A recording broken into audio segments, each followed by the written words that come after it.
In TCI, we always want to inspire new models of high-performing clusters by improving cluster competences and capabilities and new ways of working.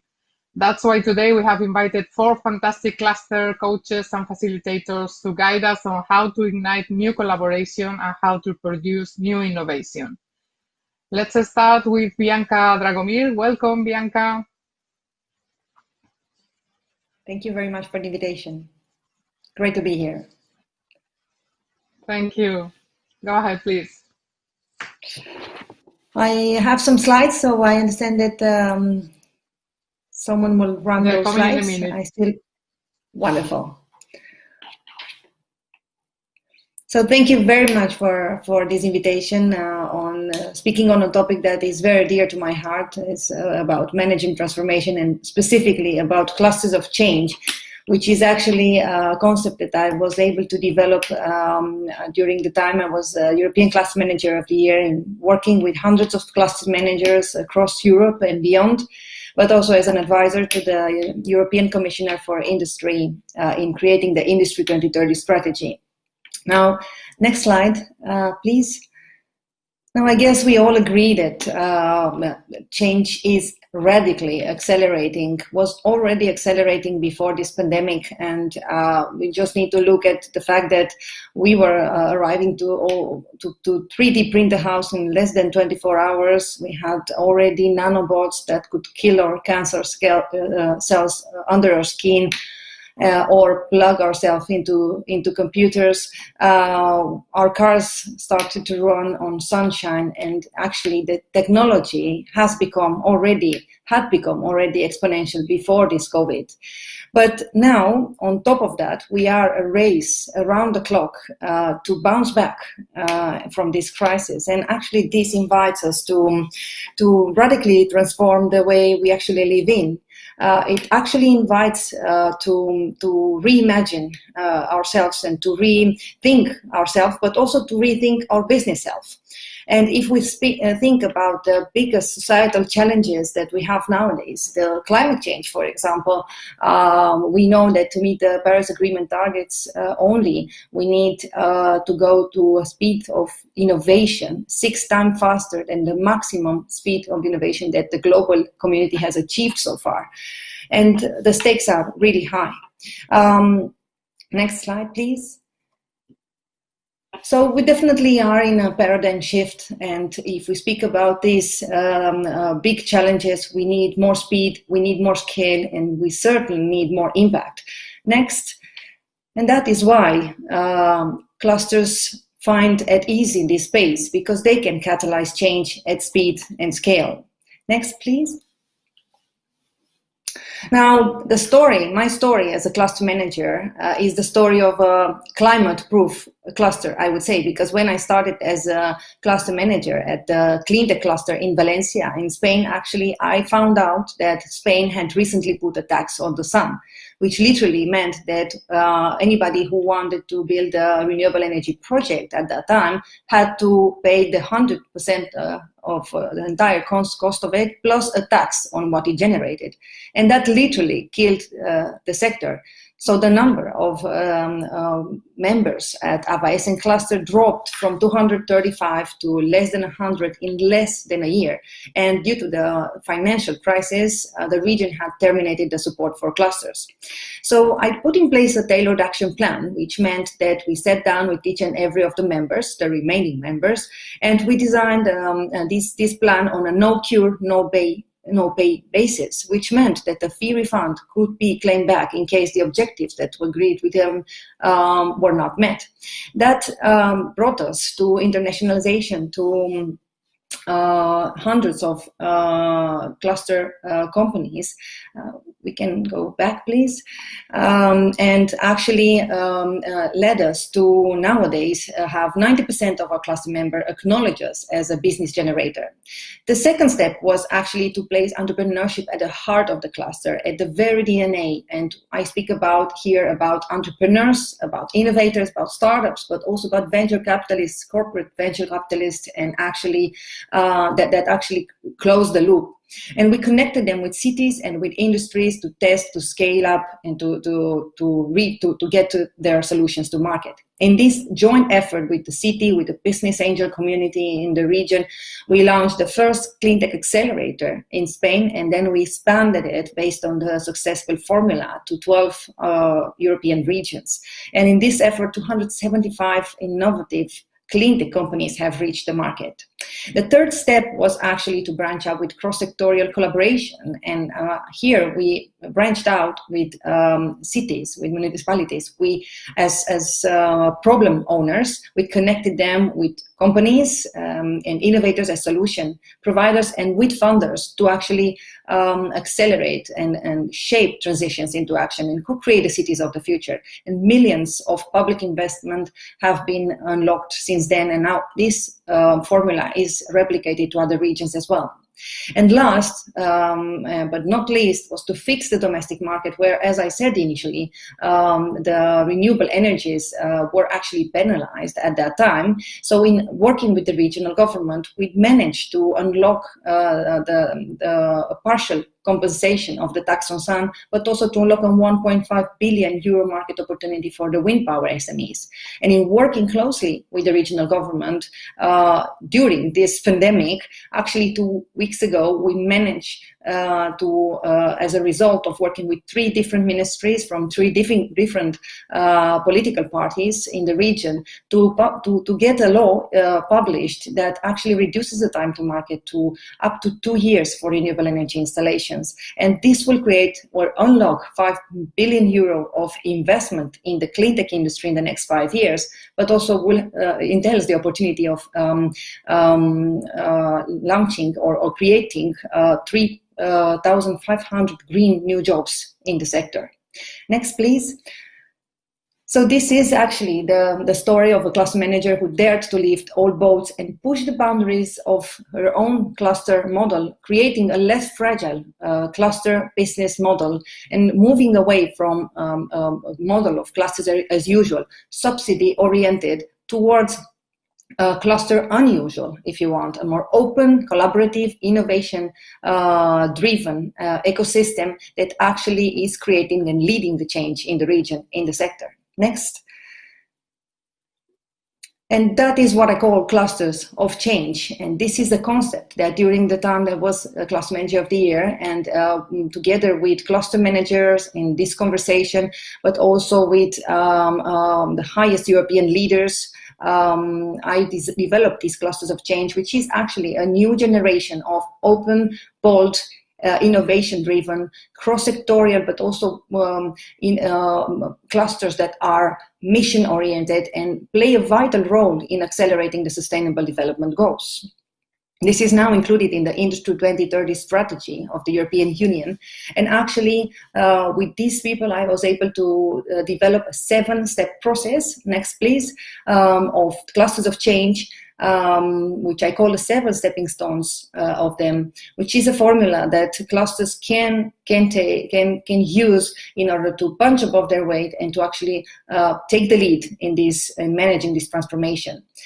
Clusters that need to become more open, multi-collaborative, innovation-driven, transform themselves into the true innovation ecosystems of Europe, and not only interconnected. We were talking this morning, Arantxa was mentioning the hybridization, which is connecting clusters, but also working them cross-sectorally, working, that's the 4th stepping stone, but also mission-oriented. And in the region, we have set up a mission of working together in a joint effort, in a systemic effort here, with different actors to implement, integrate renewable energy in all the public schools by 2023. But also clusters as accelerators of the reskilling and upskilling. As we all know, World Economic Forum were already mentioning before the pandemic that 52% of the global workforce needs to be reskilled and upskilled in the next 2 years, actually. So the challenge is really big. Also thinking that 65% of the kids entering primary school nowadays actually will have jobs that have not been invented yet. So we need to work in that, and clusters, because they bring all these actors together and because they work from a systemic approach and a systemic innovation approach, can play a crucial role here. And last but not least, cluster as sustainable development goals accelerators. No matter what industry they represent, they can be accelerators to that. Next, now more about this process and about clusters of change. You can find on clustersofchange.eu, which has become a movement of many hundreds of cluster managers that have joined this and are co-creating the future, the next generation of cluster managers, and take these forward. Next. Now, to roll out this new generation and to expand this new generation of cluster leaders, we've launched last year, with the support of the European Commission and other partners, the first European Cluster Accelerator Program. Next edition will be online and will be focused on driving green transitions through clusters, open to any industrial cluster that want to take a leading role in this sense. Next. Now, building clusters of change is definitely not rocket science. There are, however, some missing keys in this. Next. First is break all the rules, and let's understand the rules in terms of conventional wisdom, as the author of this book mentions. We need to challenge the boundaries of our own cluster model, tackling new business, no cluster models, and flourishing innovation through this by taking the lead. Next. And then something that actually has been always my inspiration, working in a cluster, just like in a startup, treating a cluster like a startup, because we need to think and act like them in order to be successful. Test, nail the pain, test assumptions, scale up what's successful, and then create more robust business models for the future. Next. By integrating a multiple voice and a multiple need and orchestrating it efficiently, we became leaders of change. That leads me to the other missing key, which is, I think, be and act as an innovation broker. We need champions. We need leaders of change. We need to go beyond the subsidy-oriented usual cluster formulas to new, open, bold, and cross-sectorial cluster that work on the global value chains, that work strategically with big and small corporates, organizations, but also that connect within and outside the cluster boundaries. We need to work in this way in order to tackle the change of the future and to actually move away from the facilitation role, including into a leading role. Cluster managers are definitely not leaders in waiting. They are leaders of change, and we need to see ourselves as such. And these moments are key because, as I said initially, they make us rethink ourselves, but also they make us rethink our business self. And also the power of transformation in COVID times and crisis times usually is much greater. So let's harness this, let's not miss the speed of change through clusters. Next. And let's join forces, let's join this wave and join this new generation of cluster models that flourish innovation and take the lead of the future. Thank you. Thank you, Bianca. Indeed, join the wave. Join the wave. Thank you so much. Let's go now to Christian Rangen. Christian is going to tell us about building strategic capabilities online. Hello. Hello, Christian. Hello and good afternoon. The floor is yours. Thank you very much. Thank you very much. Do we have some slides available? They come in a minute. You can start. Perfect. So, thank you. So first of all, let me say I fully agree and fully support everything that Bianca just talked about. And I think that the ideas and the programs that she's bringing is just fantastic. And for everyone joining today, I just want to say welcome. And I want to say that I think we are in for a long and much more long-term in COVID, so to speak. So clusters matter, and clusters have a big role to play, and that's what I'm going to talk about. Next slide, please. So I'm going to talk about how we can build strategic capabilities online. I'm going to start with this map. Next slide, please. So here we have the countries in blue are countries that I'm currently privileged enough to be working with. So in the middle of a global pandemic with no airlines in sight, I have the chance right now to work with clusters or cluster initiatives very early to very mature in pretty much every part of the world, so to speak. And the best thing about this, next slide, please, is that I get a chance to do all of this from this office.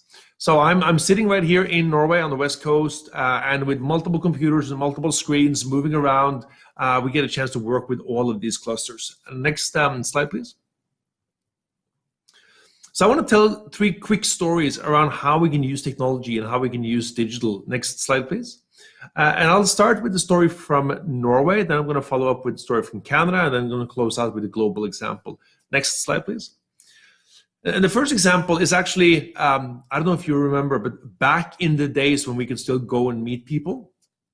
And this is sort of how we would typically work. This is a picture from the Norwegian Seafood Innovation Cluster, a cluster I've had a chance to work very closely with. And here you can see us running workshops, working with visual canvases, working with Post-its, sketching on the walls, and basically building out a more entrepreneurial strategy.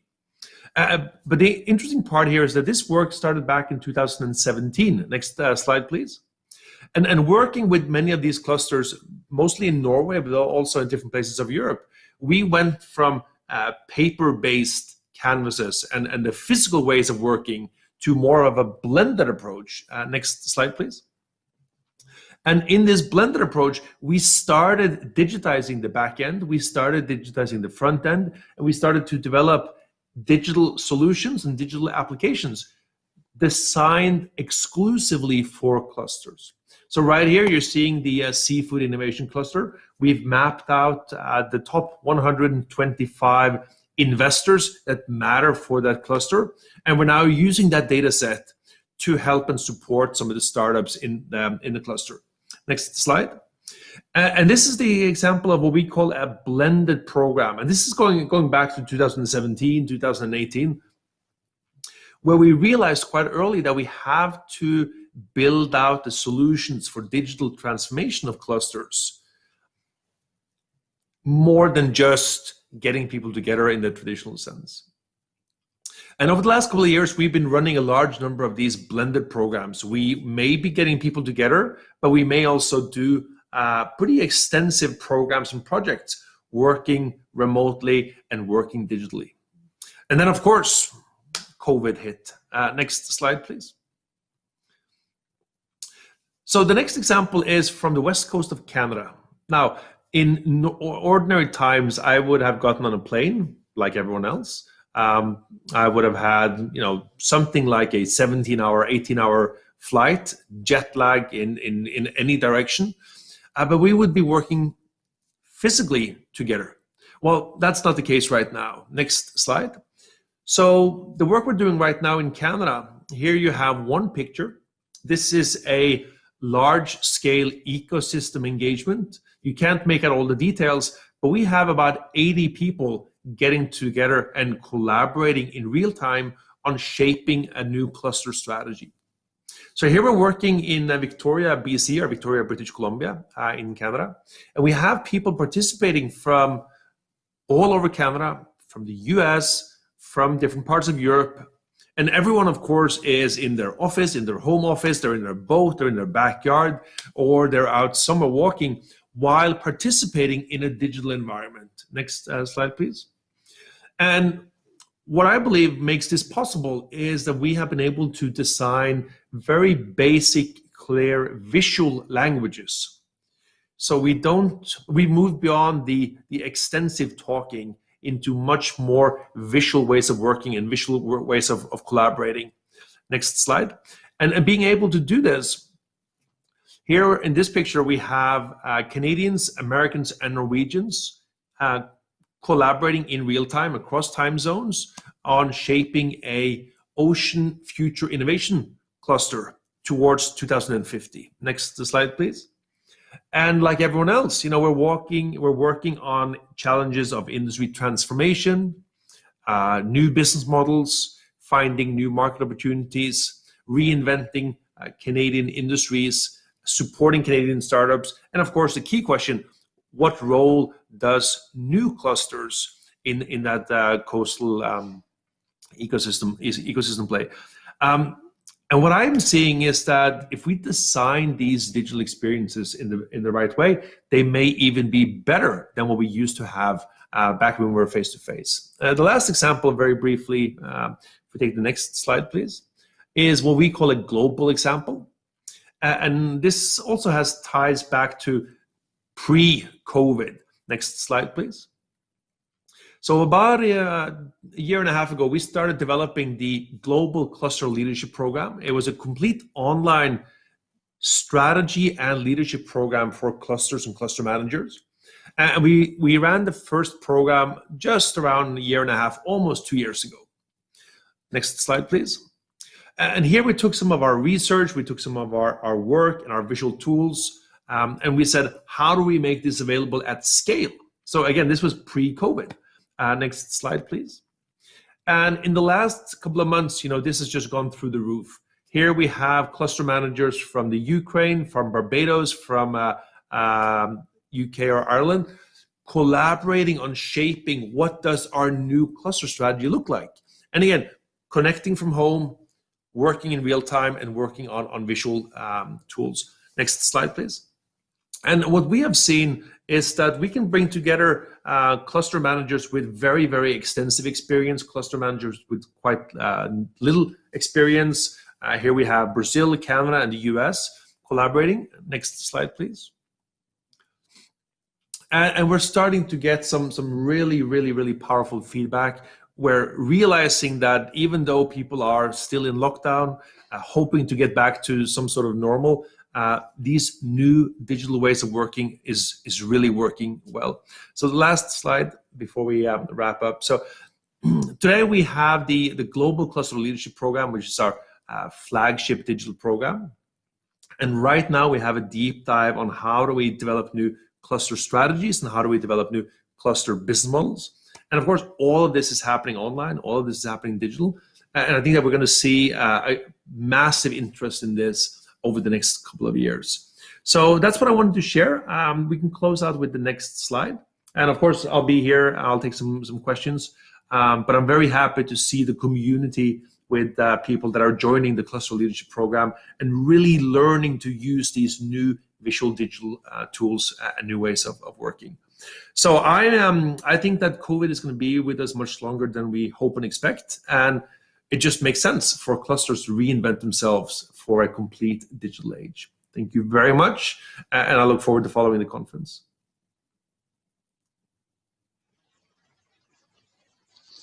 Thank you very much, Christian. Let's go now to Madeline Smith. Madeline is also part of TCI family for a long time, and she's co-leading with James Wilson and Emily Wise the Cluster Evaluation Working Group, and she's going to tell us more about evidencing the impact of clusters. Hello, Madeline. Hello, really, really good to be here again and to be joining the TCI conference. It's always a delight to be talking clusters, and in particular to be talking evaluation. It's one of my passions, as people who know me realize. Once we get some slides up, I think one of the things that I'm really interested in is if we're managing transformation and we're using clusters to do that, then we really need to evidence the benefit of clusters so that we can feed that in to the strategies of how we take things forward. What worked, what didn't work, how can we understand the process so we can do it again? Which is why evaluation, I think, is a really important aspect of feeding into the next strategy. Next slide, please. Now, as Bianca's already said, the world is changing so fast. The speed of change is way outpacing our ability to learn and adapt as individuals. So we need to address that through looking at new collaborations, new business models, new opportunities and ideas. We need to continually reinvent ourselves, and actually collaborations help, because by working with others and bringing together different capabilities, you can actually do things together that you cannot do alone. And that is the fundamental part of the cluster philosophy. Next slide, please. So clusters, they have to react to those external environments, and who knows how much change we've been seeing over the last year, and how much will come in the next few years. Customer expectations changed, and we need to adapt to that as well. And we need to learn to adapt and evolve over time and change these new internal and external environments. But clusters are well suited to that. We're learning organizations by nature. We're open, we're collaborative, so we are adaptive, and we have an ability to change. We can share knowledge, we can learn from each other, we can try and iterate new ways of working to work in a different way. So if we can build evaluation into that and understand what we're doing that's working and how we can continue to improve, that helps to inform the strategies.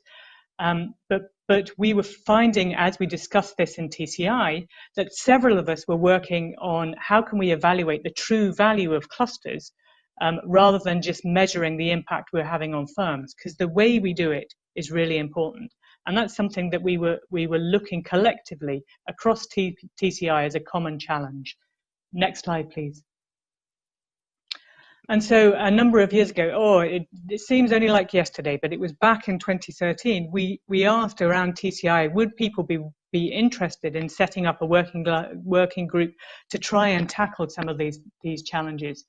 And so every year since then, we've had a very active workshop, and we've also had a session at every TCI conference looking at what are some of those common challenges, how can we address that through developing new common tools, and how can we showcase and share the new approaches that we're taking to really, really understand evaluation of clusters. Next slide, please. And we've collected that experience of working since 2013 and recently published it to show how we brought together a triple helix to look at evaluating clusters, because it wasn't just looking at the theory, it's actually saying, does this work in practice? And really testing it out in practice by bringing the practitioners together into that conversation. Next slide, please. And this, although it's not a very pretty picture, it's a table from that article which shows that we did bring policymakers, practitioners, academics together to work collectively on this, on understanding the true challenge of evaluation. Next slide, please. One of the things that we've been looking at is, can we develop an overall framework of effects so that we as policymakers and practitioners know what to look for, both in the short term and the longer term, about the effects that clusters are making at an individual level, at a firm level, but also at that group, that cluster initiative level. And increasingly, we're finding that clusters are being asked to have an effect at the territorial or the system level.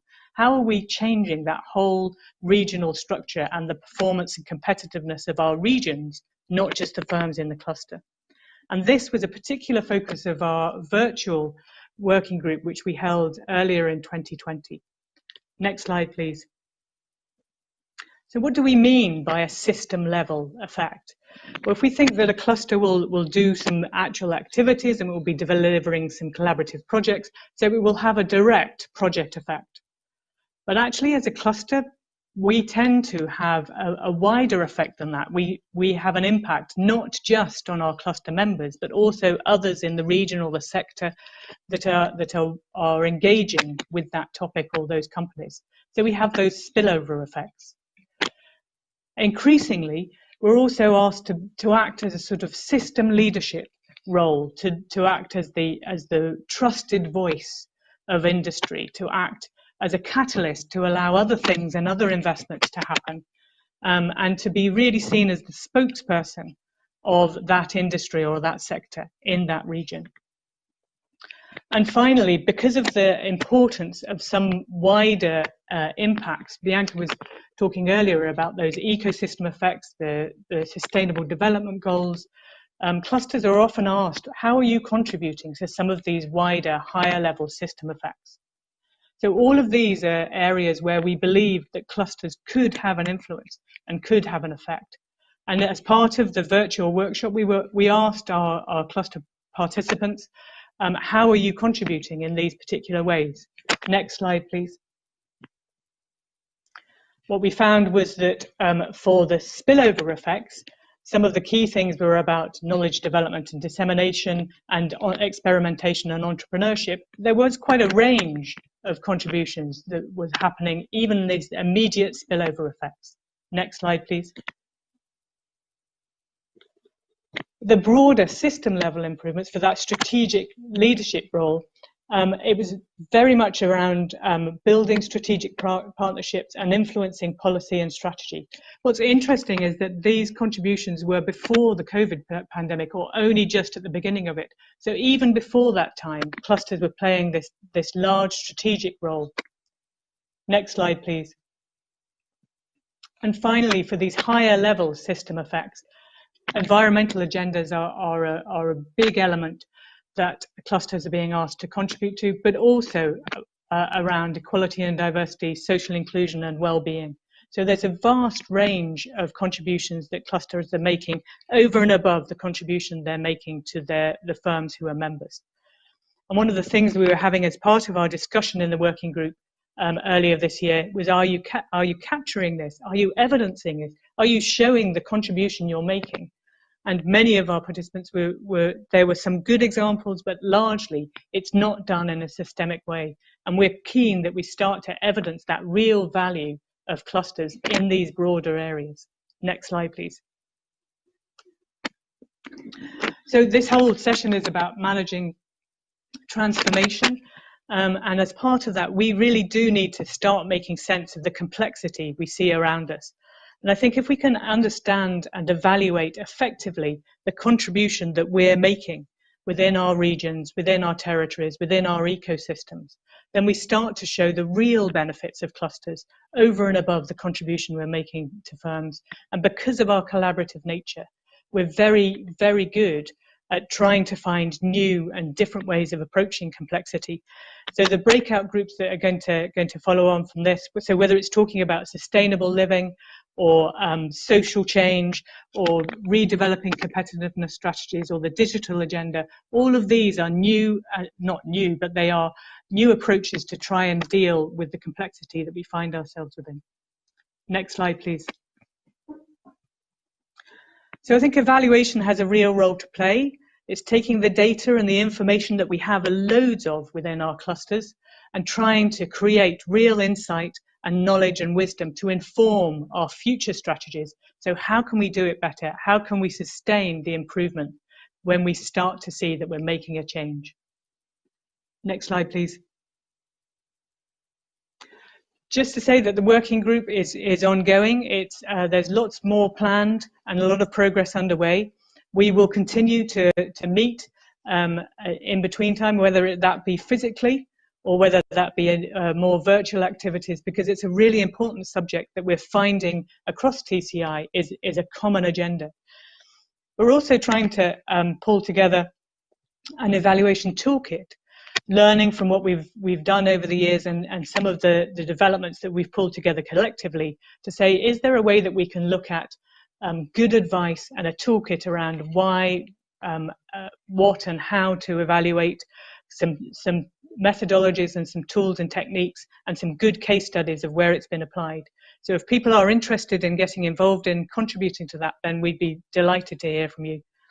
Obviously sharing our experience through conferences and journal articles, but I would just encourage you to keep collaborating around some of these common challenges.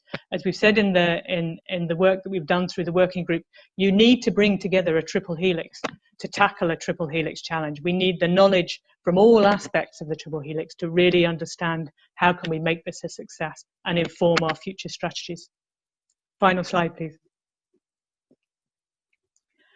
So we can still transform the world. We may need to do it in a slightly different way, but we can use evaluation to feed into the strategies to do that. So I look forward to working with you on these common challenges. Thank you, Madeline. Let's go to Kaspar Nielsen. Kaspar has been very busy organizing the global matchmaking. That was a success in just last month. Now he's going to talk about digital networking and collaboration. Hello, Kaspar. Welcome. Hi, teacher. I'm very excited to be here to follow these very, very dedicated speakers, to hear about Madeline, who's passionate about evaluation, about Christian, who is very, very dedicated to his tool, and about Bianca, who is in love with her, have the clusters of change very close to her heart. I'm going to tell you about something that I did not like a year ago. I'm going to tell you about the digitalization of cluster services. A year ago, I would be very disappointed if I got invited for an online meeting. It's like, hey, why don't you want to meet me physically? I've been organizing cluster matchmaking events where I've been declining people to participate if they want to participate in meetings, because you can only meet physical to get the most value out of the conference. I would be joining webinars once in a while, but only if I had the time, and I would say, yeah, this TCI webinar is okay, but yeah, the physical conference is better. But COVID-19 proved me wrong, and I have now become kind of an expert, or at least I wrote an ebook about the digitalization of cluster services. So, and I'm supposed to have a presentation. I can see it here now. So if we go to the next slide. This is the ebook, The Digitalization of Cluster Services. And the reason why we made it an ebook was that we thought we cannot make a book about digitalization and then print it after. So we made it digital, and what I learned at least was that if you made it an ebook, you can actually have a more freedom to use graphical design to visual a lot of things that you cannot do in a printed book. And in this ebook, we have me and my colleague Charlotte from Cluster Excellence Denmark. We have interviewed 14 Danish clusters about how their services and activities have gone digital during this COVID-19 crisis. The book has been made completely, entirely digital. So me and Charlotte have had all the internal meetings through Teams and Zoom, with about 200 kilometers from each other. All the interviews have been conducted online, and the book is also digital. So next slide, please. And what I've learned from this ebook is that there's actually a lot of things going on in the clusters right now. Digitalization of cluster services is much more than just webinars where you disseminate information. It's more than Zoom meetings. It's actually very, very in-depth meeting you can do.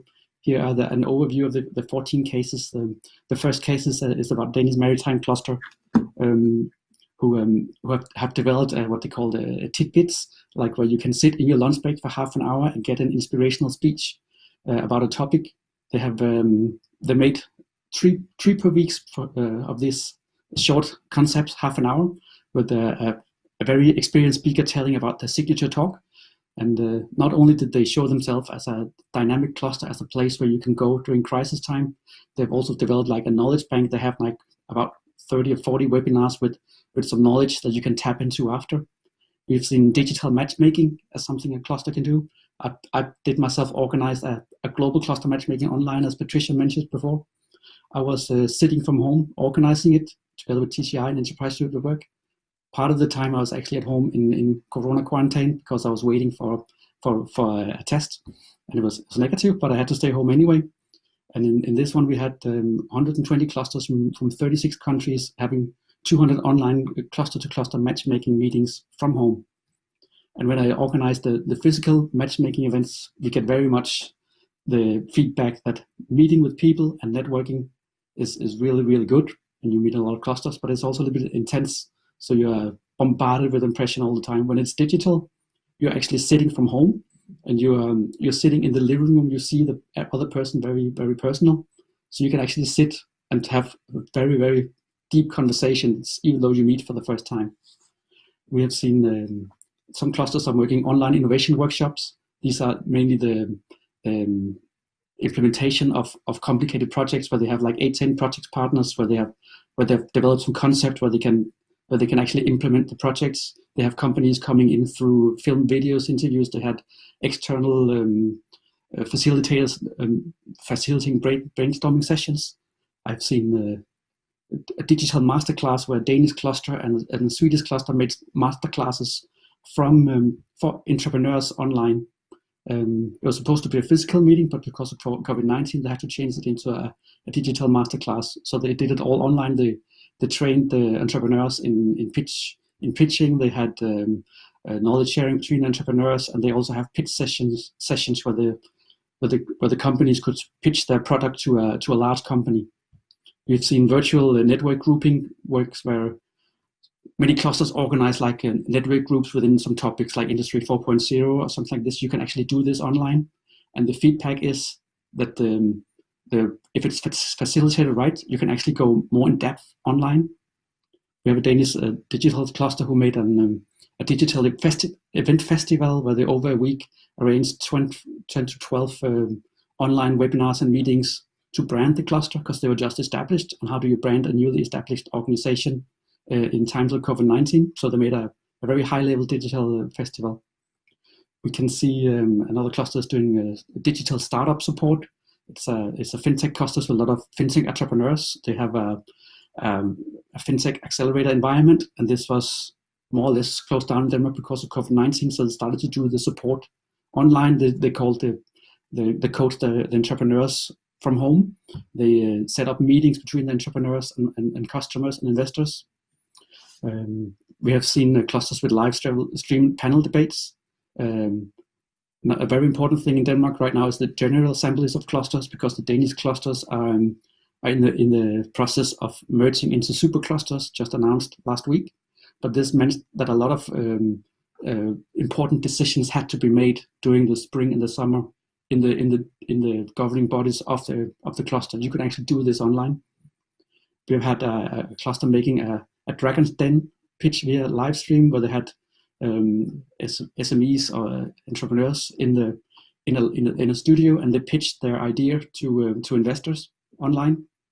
And some of the very first things we saw in Denmark during the lockdown was the digital knowledge bridges. We have a lifestyle design cluster who very fast, 2 or 3 days after lockdown, started to gather the Danish city associations, because they were really. We've seen some webinar series on very, very complex topics like the law for medicine, law for life science, how to make circular transition, like so nerdy topics that if you did it in a normal conference, people would either doze hen or just leave the conference. But here, because it's online, you can make it 1 hour. You can make it very, very, very, very dense, and people can watch it over and rewatch it if there's something to lose. So there's something good coming out of this digitalization of clusters. In the ebook, we have 4 pages SWOT analysis with the good things and the bad things and the opportunities and the threats with the cluster services gone digital. You can read more about it in the ebook. We'll send out the link later. But here I'll just underline that there's actually also something good coming out of this digitalization of cluster services. We have Danish clusters telling that part of the activities are actually bringing them closer to the companies, because during the lockdown they don't have anywhere else to turn. But because the clusters were doing activities online, they actually felt that they were heard, felt that somebody cared about them. So if we go to the next slide. What we actually saw is that it's the entire palette of cluster services that it's possible to make digital. We've seen matchmaking online. This is in dissemination of knowledge through in-depth webinars. We've seen clustered branding through the digital festival. We've seen how transformation can be done online. You've seen masterclasses on circular economy, digitalization, Industry 4.0. Access to finance can be done online, because we had a Danish gaming cluster that made a matchmaking event between gaming developers and international investors. They told that because the event this year had to be done international, they actually had more foreign investors coming online than they would have if the event was made in Denmark, because they didn't have to travel here. We can see that innovation projects can be developed and implemented online through innovation workshops. Competence development, reskilling, upskilling can be done through masterclasses, through in-depth knowledge dissemination. Internationalization can even be done online. We've all seen how difficult it is to travel now. We have no idea. Even if you sit in the flight, you don't know if you're allowed to go to the country you're traveling to. So you can do a lot of things online, matchmaking, webinars about the markets. We have Danish cluster organizing Meet the Buyer events, where international buyers and cities are presenting their challenge online, and then they're connected through Danish entrepreneurs. Entrepreneurship I will talk about. So next slide. We've seen that this ebook is about clusters from Denmark. I actually started up with the idea to make it with also international cases, but we found so many cases from Denmark that we had to stop somewhere. And but in my workshop, in a few minutes, you can actually hear about experiences from Ireland, from Colombia, from Romania, and from Brazil, how also clusters in these districts and these countries have made digital services, digital activities in the course of the COVID-19. So this was more or less the speed version of my presentation. The book is 54 pages, so these were the highlights I selected for you today.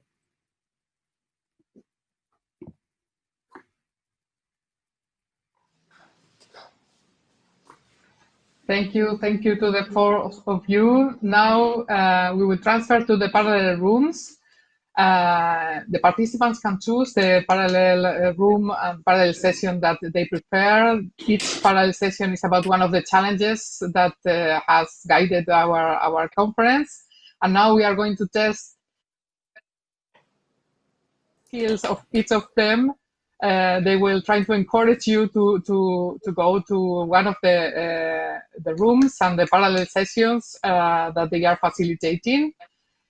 Please, we know we are a bit behind schedule. Let's try to be here at 6:15, so you have time to go over the session with all the speakers. And we start with Bianca, your pitch for your session. Thank you. God means that reimagine sustainable living. It's right in our hands. It's in our daily life. It's about the future. It's about today. Thank you. Christian. We're going to be bringing together people from all corners of the world to discuss leading social changes. Madeline.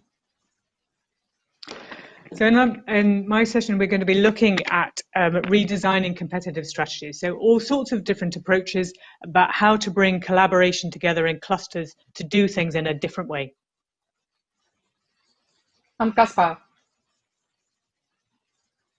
Accelerating digital transformation through clusters with cases from, as I just mentioned, all over the world.